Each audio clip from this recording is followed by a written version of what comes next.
For centuries, the war elephant was the ancient world's ultimate weapon of shock, a living battering ram that could smash armies.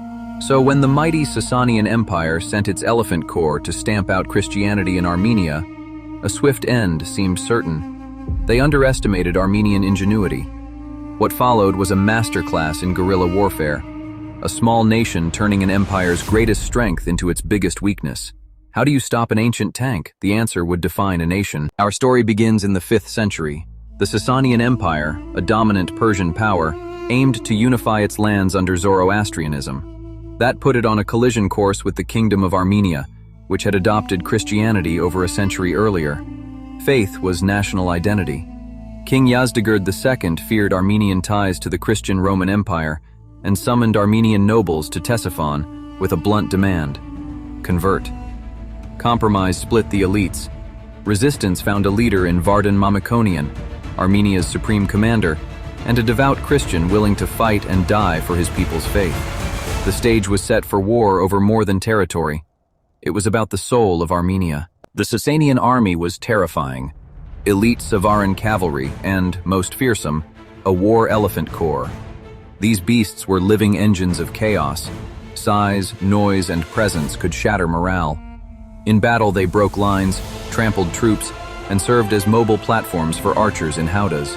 At Avarer in 451, the Sasanians fielded perhaps 200,000 men and their elephants against roughly 66,000 Armenians.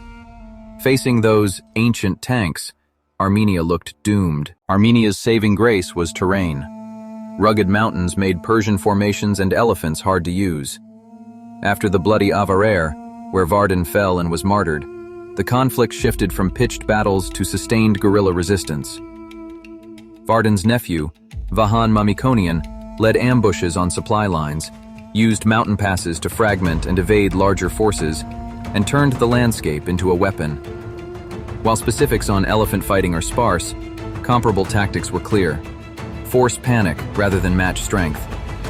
Small, mobile teams targeted sensitive spots, disrupted crews by cutting howdah straps, and provoked stampedes that could wreck Persian formations. Hit, create chaos, then melt back into the hills. Those tactics inflicted steady costs. On paper, Avarir was a defeat. Vardan and many fighters fell and were later canonized, but it was a costly victory for Persia. The Armenians' resistance showed that crushing a people's faith would be ruinous. Vahan kept the pressure up for decades. Combined with Persian troubles elsewhere, this exhaustion led to negotiation.